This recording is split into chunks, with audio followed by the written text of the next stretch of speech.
I wanted to show you some more prime examples of where you want to really utilize downhand technique. So this collar that I'm putting on my hitch here, which yeah, I gotta say the hitch looks much better now, much better. So this collar here, you don't want to, I don't want to be sinking a ton of heat onto this. It doesn't need hardly any weld, and I just want to put a light bead on here. Now I don't have to grind it or anything, right? So it's quite hot, right? Just quick, super quick downhand passes. Let's see if I did any more over here too. I don't think I did. I haven't welded this tab out yet, but we did some there as well, right? Caps, non-critical components, just aesthetic. Just keep the water out. Putting this this is going to be for my implement hitch.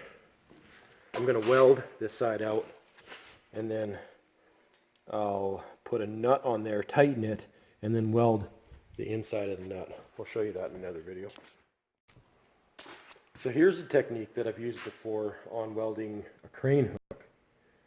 Yeah, similar technique to what I used when I was welding that crane hook. This is going to be my implement hitch, and this plate that I'm welding on here is just for a little bit of extra strength. That I'm pretty sure it's not necessary, but I got the time and the material, so there's no harm in putting it on here. And I'm actually going to seal weld. The reason I'm seal welding all this, again, pretty unnecessary, but this is an area where it's obviously going to get the most moisture and dirt and kind of beat up by rocks and all that. These bumpers and tailgates and hitches and all that, they see a lot of abuse, and I plan on having this truck probably for the rest of my life. So the hole I did for that implement hitch is right through on this 2x4 HSS, and I did the hole for this plate a little larger just so I could seal weld this.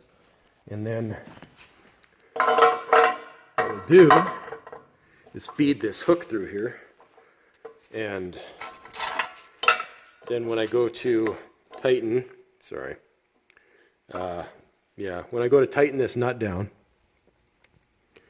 I'll end up welding around the collar on the hook, and then I'll tighten this down till I feel it's fairly secure, fair and secure, and then we'll plug weld this, and then I'll just go around the nut quickly to seal weld that. Yeah, this is a zinc nut. That's all I have, unfortunately. So I'll just crack the door, and that's how I did the crane hook. It was similar. The crane hook sat on a collar that was able to rotate, and what we did was we threaded the shaft on the crane hook and threaded the inside of the collar, spun the collar on, tightened it down to the end of the threads, and then weld both sides of the collar. So that's that's one technique for doing these sort of scenarios. All right, so I got to show you this too. It's more of the same, but it's pretty important. So this plate, I just decided, as thin as it is, and for what it is, I'm just going to downhand all this onto. And oh yeah, that's what I'm going to tell you. So the reason I'm not welding the inside of this to this piece of tubing here, yeah, it'd be a great way to seal it, but you don't want to weld onto threads like that, because you're going to cause, anything threaded like this, you know, that's a shear point. Threads themselves are essentially shear points, but then you put a little bit of weld in there, and then cause that. I don't know what you call that actually. Maybe alter the configuration of the grains. You're going to wind up with the weld's going to pull a little bit of the materials in here, and you're going to wind up with that weak spot. You know, what I'm basically talking about is why all welds fail, really. Like, it's very rare that it's a crack within the weld itself. It's always next to the weld, usually in a thin piece of metal. Thin metal, particularly, is always cracking. That's especially good place to use bolts, even if they're thin bolts with large washers, because it's a never-ending battle fighting the cracks. I know from my experience, it was with semi-truck fenders, tractor trailer fenders, constantly keeping me busy doing repairs on that. And I got to a point to where I just started making large patch panels and riveting it back together, and that was actually lasting, you know, 2-3 times longer than doing the little aluminum weld repairs. But anyways, back to yeah, so that's the reason I'm not welding this, is because I would cause a weak point right on the edge of the weld, especially seeing as how it's threaded. So I'm just going to leave this bolt the way it is.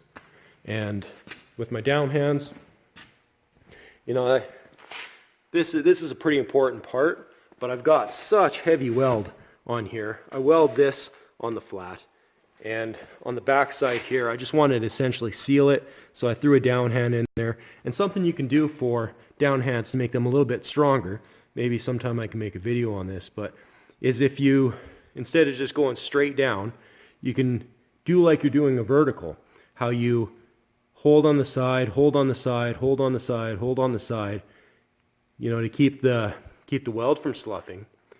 Do that with your downhands as well. Now you're going to wind up with a really wide weld, and we call that a wash pass a lot of times. You know, sometimes if you're, again, okay, so I'll tell you about wash passes. So let's say you did a root on something that's going to probably be hidden, and you know, the root itself probably got really good penetration, is a good strong weld, but maybe it looks really bad. So what we do is just throw a wide wash pass on it with your downhand, just to not make it look so awful. And with your, like, you know, the downhand with wash pass is the same as your vertical uphand, and just, you know, stay to the side. You're gonna have to move a lot faster, much faster than doing a vertical, but you just back and forth, back and forth, back and forth. Just a nice little wash pass. And I think that's all I got for you right now.